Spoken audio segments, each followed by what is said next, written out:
Now welcome to another edition of Let's Talk Some Star Wars, where this time we'll be taking a look at the results of the poll that asked you, does Andor feel like Star Wars to you? I'll then of course also be reading and responding to some of the comments left on that poll, including the ones that answered the bonus question of, what makes something Star Wars? And let's right away get to the results, where we'll see that 47% of people said, yes, very much so, this is Star Wars to them, Andor is Star Wars. 24% then said, yeah, feels like Star Wars for the most part. 17% went with, it has a bit of that Star Wars feel, which left 9% to say it doesn't feel all that much like Star Wars to them, and a final 4% that said it's the furthest thing from Star Wars you can get. And as someone who's very much been enjoying Andor, who would put it in that, yes, very much so, this is Star Wars category, I'm pleasantly surprised by these results. I've heard a lot of people grumbling about how this doesn't feel like Star Wars, how this is kind of missing the point of Star Wars, that it's too morally gray or too ambiguous or whatever the case might be. And so I'm happy to see that the vast majority of people here think it feels at least a bit like Star Wars, if not very much so like it, or that it feels for the most part like Star Wars. So pleasantly surprised here again. Happy to see that people seem to be liking and appreciating the direction of Andor and would hopefully like to see more like this in the future. Not saying everything needs to be kind of as gritty and down to earth and realistic, if you will, as Andor, but certainly it's nice to get something like this out of Star Wars from time to time. Alright, and before moving on to some comments, just let me once again take a moment to say thank you to everyone who votes, comments, and watches these or any of my videos. It is all very much appreciated, and a big thank you to everyone who supports this channel over on Patreon.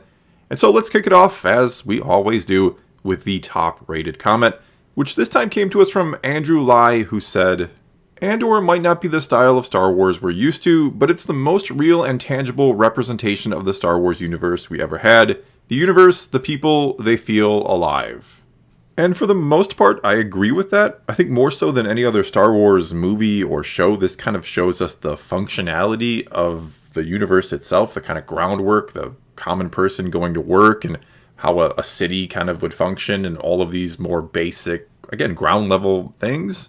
I wouldn't say this is completely foreign to Star Wars, though, or that it's completely new. A lot of people are like, oh, this is so different, and not really. I mean, go back and watch A New Hope. We do see Luke eating breakfast. We do see kind of the life on the farm for, the first quarter of the movie or so. So it's not like this is the first time that we've seen kind of the more simplistic ground level view of Star Wars. I think it's just been a while since we had this more ground level view of it. Next up then we have this comment from Brett Van Clock, who said, this is Star Wars when someone actually sits down and takes the time to think intimately about how things would work in this beautiful, expansive galaxy that George Lucas created. And to me, as a fan for all of my 23 years, admittedly on the young side, this is Star Wars. And yeah, this kind of goes along with the first comment. I feel like there's a foundation in place before you try to tell the story. You kind of help me understand how the universe itself works on a ground level before you try to expand and tell a huge story. I think one of the things the first Star Wars movie did was tell that smaller story first. We got to know Luke on this little backwater planet, and he's a farmer, he's eating breakfast, he's doing all these things. He's, again, a normal person in this galaxy, and then we go on the adventure with him. And so yeah, this is Star Wars when somebody looks at the logistics behind how the galaxy would actually work, instead of just doing things because they think it looks cool on screen. Not that I could come up with any examples of any movies or shows that have done that. Moving on then, we have this comment from C. Laurie, who said, I've read a lot of the EU books, and this show reminds me of a combination of those novels and The Empire Strikes Back. I get the same feeling watching this series that I did during the Battle of Hoth. Love the show a lot. We also have this comment from Arctic Rat 87, who said, depends on what you feel Star Wars should feel like. Does it feel like the Clone Wars? No. I grew up reading the books in the 90s and early 2000s. It feels like those, and the feel of those books is what I've been craving for a long time. Also, we have a comment from this name I'm about to butcher, Suko Yo My Xfi, who said, this kind of feel is why I tended to have a preference for the EU over the movies, even before the Disney era. In my opinion, a lot of the books had this kind of feel to them and were slower, giving us the time to get to know the characters. Maybe it's just because I grew up reading a lot, but even for Star Wars, I think the books are better, tends to ring true. With Andor, I get little tastes of that, and I'm so here for it. I need more in this vein. And yeah, I think these last few comments, along with everyone else who's kind of compared Andor to the EU or called it a novel on screen, I think they're absolutely right. I think what I've always loved about the EU is how it does kind of take Star Wars, I don't want to say more seriously than the movies per se, but it does kind of give you the details. It gives you the nuts and bolts of how things work, the gears behind the story itself. It explains why things in Star Wars are the way they are, why ships work, or how the military works, or how the New Republic did this, or, it gives you things that the movies, for better or worse, a lot of the time don't have the time for, or just conveniently want you to overlook, as I was kind of talking about before. And so it's been very nice on screen to get a story that really, again, makes Star Wars feel alive, that makes it feel like a living, breathing, actual, working, functional universe. That has been one of the best things about Andor, and I say one of the best because there are a lot of really good things, in my opinion, about this series so far. And the fact that it does take Star Wars, again, seriously, it does get into all these things, is one of those reasons. Alright, let's now move on to this comment from Two Wingless, who said, Star Wars is extremely diverse with its tones. It's actually hard to define what feels like Star Wars. I mean, the Clone Wars show had episodes that go from a murder mystery to a zombie survival tone. As long as it's compelling, has good music, keeps to its theme and legacy, and takes place in the universe, I'd say it feels like Star Wars. We also then have this comment from Devin Bryce, who said, What's great about Star Wars is that various genres can thrive within its galaxy. It's not the plot of a show that makes it feel like Star Wars, but the writing, world building, and respect for the past. Andor has managed to have a completely different mood than most Star Wars, while still feeling genuine and authentic through a mix of both adherence to and expansion of the galaxy far, far away.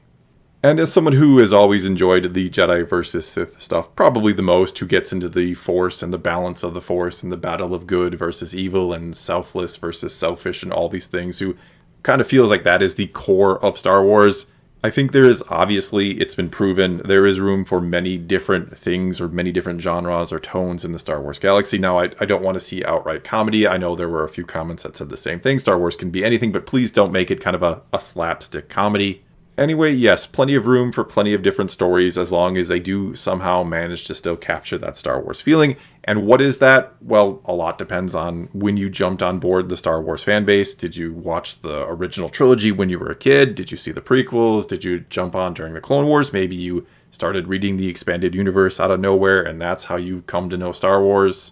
That said, I do think there is a certain Star Wars feeling that can't necessarily be articulated, that we all kind of feel and just know when we watch something or believe when we watch something that this feels like it belongs in the universe, even if it is radically different from something else. Next up, we have this comment from JetBlast190, who said, It's definitely different from what we typically expect and get from Star Wars insofar as pacing, but based on the world building, locations, visuals, and even the character development, it definitely feels like Star Wars to me. I like that the series has the time, 12 episodes, to focus on the characters. While this type of storytelling may not be for every fan, it's still a big galaxy and the stories don't always have to be from the same cookie cutter. The Book of Boba Fett spent too much time focused on flashbacks and sacrificed world building and character development in the show's main timeline. It needed a couple more episodes to better develop that, or better writing for Boba. The Kenobi series was, well, it just was. And first of all, I know both Boba Fett and Kenobi were supposed to be movies, so it's difficult maybe to compare them to Andor, who from the start was meant to be a long, drawn-out series.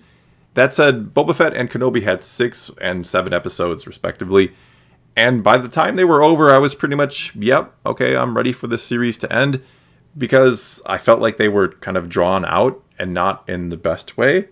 And yet here we are, Andor, 6 episodes deep, and yes, you could say it's been drawn out and slow, but I feel like we're just getting started. I am getting more and more vested as the story goes on. After 6 episodes, I feel like we're just beginning, where after 6 episodes or 7 episodes of Boba Fett and Kenobi, I was ready for them to end. Moving on then, we have this comment from Blake Davison, who said, It is 100% Star Wars, in that it captures the essential themes it always stood for. Does it look like Empire Strikes Back, The High Republic, or Jedi Fallen Order? No, but we get to see the legitimate dark motivations of real people with real trauma in this universe. I mean, I love my epic fantasy battles and goofy one-liners, but this grittier take on Star Wars just feels so needed for the franchise.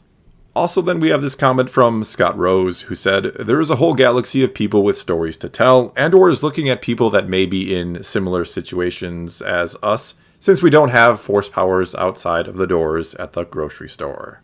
Also, then this comment from the Frozen One, who said, the strongest Star Wars feels come from everything to do with the Empire, the humanization of Deidre and Cyril, the incredible TIE fighter moments, the day-to-day slices of life with the Commandant, and Gorn, and the men under him. This is some of the strongest Empire depiction that has ever been done, and I am here for it.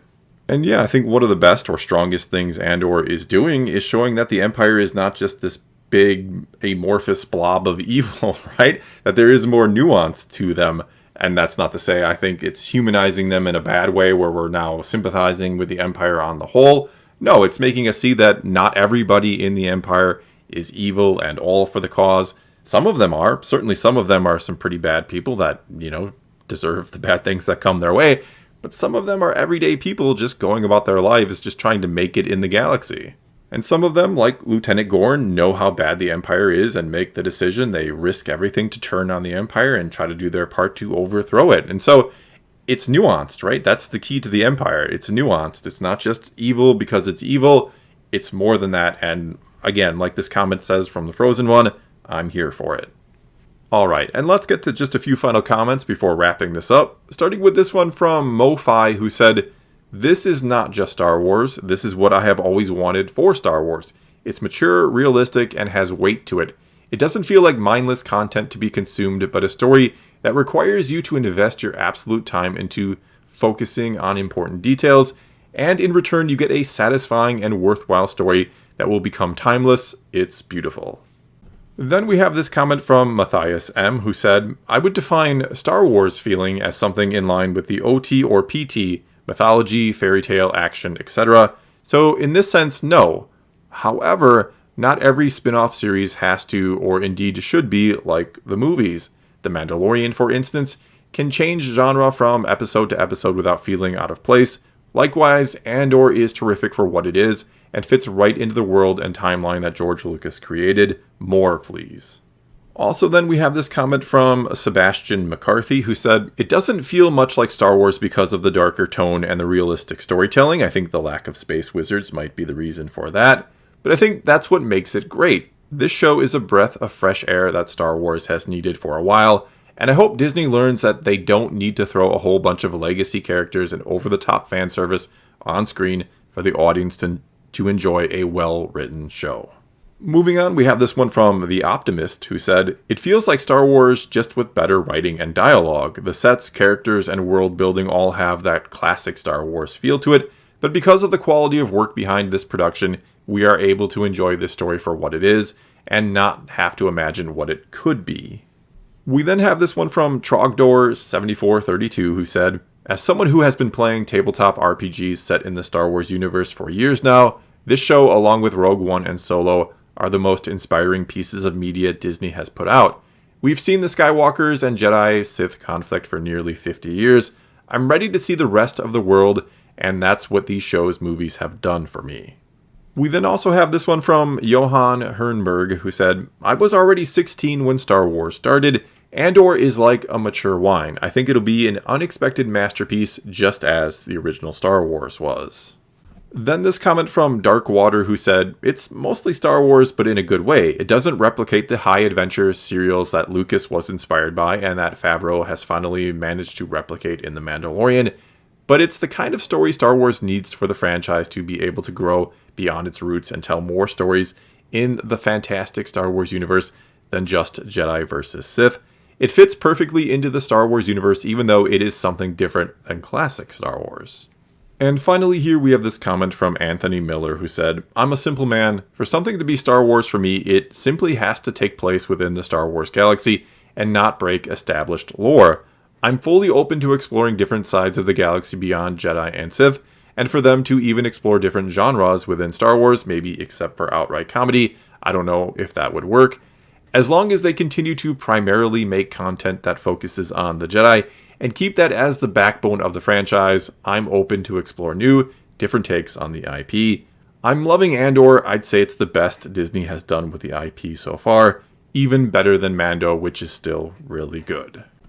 Well, that's all I've got for you this time. So now it's your turn to take to the comments below and tell me, have you been enjoying Andor? Does it feel like Star Wars to you? And just what the heck is that Star Wars feeling anyway? And so, whatever the case may be, leave your comments below and let's talk some Star Wars. And until next time, thanks for watching.